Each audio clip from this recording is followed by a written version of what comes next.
Tanya Milano Snell here. I am a certified Pure Joy parent coach.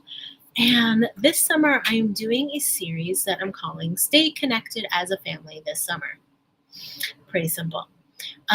This is part 3, and the other ones are on my YouTube channel. You can go over there and search for me, hit subscribe, and like some of the videos, comment on some of the videos, because that does all these cool things for the algorithm. And it shares content that people want to see and with other moms and dads who need to hear this stuff. So I am coming to you to talk about self-regulation this summer and also talk about positive discipline strategies. So I've been sharing this deck of ideas for calm down strategies if your kids are having a lot of emotions and difficulties with self-regulation, and also if you are yourself, so these strategies can help you and your kids. And then I'm also sharing the positive discipline tool cards. I'm sharing one in every video. These you can order. It's really useful for just to grab one for advice, to try one out for the week and practice it. Because I found as a preschool teacher that I needed to practice these with my students over and over and over. And still, when I became a parent, it was really challenging to bring it into my parenting. So I still have to practice some of these skills. So there's more in part 1 and part 2 on my YouTube channel if you want to find that. And also tons of stuff in my Facebook group if you're not in there yet. I'll put that up. You go to the guide section in my Facebook group, and there's tons of other strategies and guest speakers and all kinds of stuff in there. So today I wanted to share a calm down strategy. Pretty simple. Get some Play-Doh. It doesn't have to be Play-Doh. It could be slime, clay, anything that you can push and pull. In Waldorf education, we used wax. So something that they can do with their hands. Pushing, pulling, stretching. This goes for you as well. Adults like to be doing something with their hands so that they can listen, pay attention. This happened in my master's degree. We were allowed to knit if we wanted to.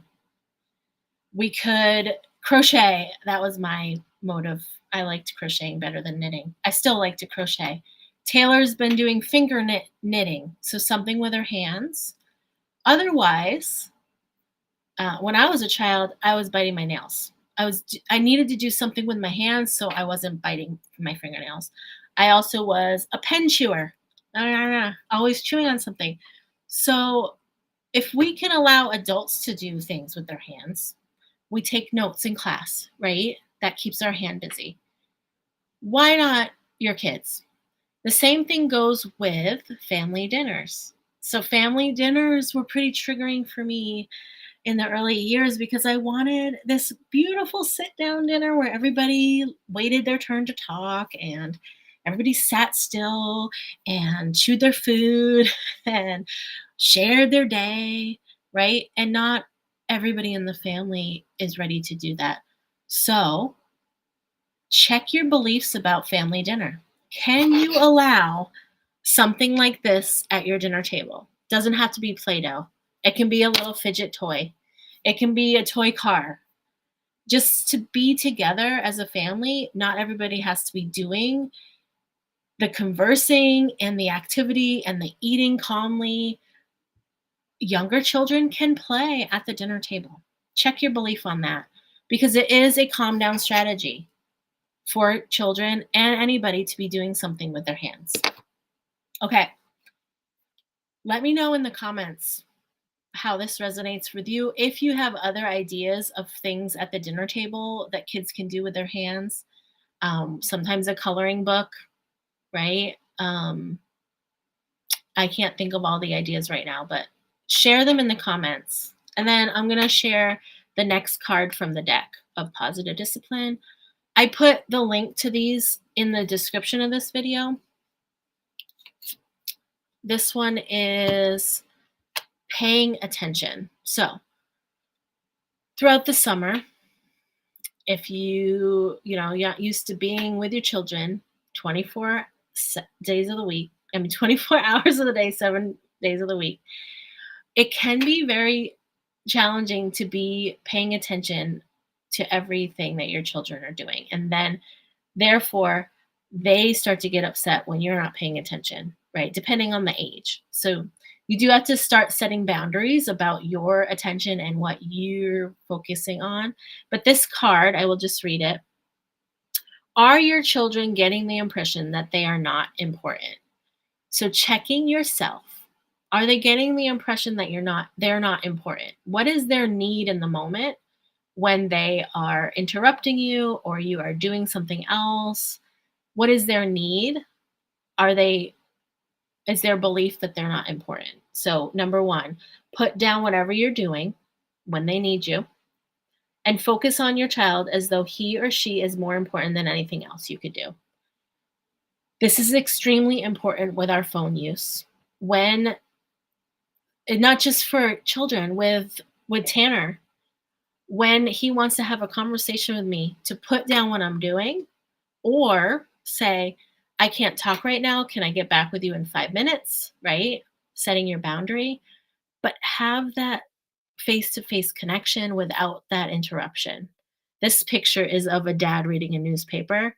It's pretty stereotypical. Probably some new cards here. Um, or this is like very outdated, right? Not very many dads are reading the newspaper. The paper they usually are on their phone reading, right? Number 2, don't forget to schedule special time. Okay, there's another card for special time. But this is like undivided time with each of your children, whether it be just 5-10 minutes reading a book, whether it be a special shopping trip or a time out for a special activity. Maybe after dinner, you go out and play wiffle ball. That's what we do. That's what Tanner does with Tegan. So, really, like giving them your undivided attention, a special time together, each child individually. And number 3, remember what Toni Morrison said, do your eyes light up when they walk into the room? This one I find so important. Don't you want to be welcomed and appreciated and seen when you walk into a place, right? I really make a point of this and practice this. Find a time in the day where you practice this. You just smile at the person coming towards you. Um, I do this when they wake up in the morning. Instead of, my go-to is like, what do you want for breakfast? You gotta go get dressed, but make sure to brush your teeth. Smile, give a hug, greet. That needs to be first, that connection, right? The smile, the good morning. Um, Make this an intention and practice it, right? Practice it till it becomes part of your day. And you know what I found? You have to do it to yourself first. I do it when I wake up in the morning. Smile to myself. Gonna have a good day. I'm grateful, what I'm grateful for, and then I can share that with my family members. If you are really struggling with self-doubt, self-compassion, criticalness, that's where I go deeper in with my coaching and support you um, in practicing these things and discussing them, because it is an embodied practice to be able to be there for your children and then them create these practices as well. So Om in the Home Revolution's available. It's $1. Try it out. And then I have my 8-week coaching sessions where we can dive deeper into what is going to work for you and your family. All right. I'll see y'all next time and have a very good evening. Bye for now.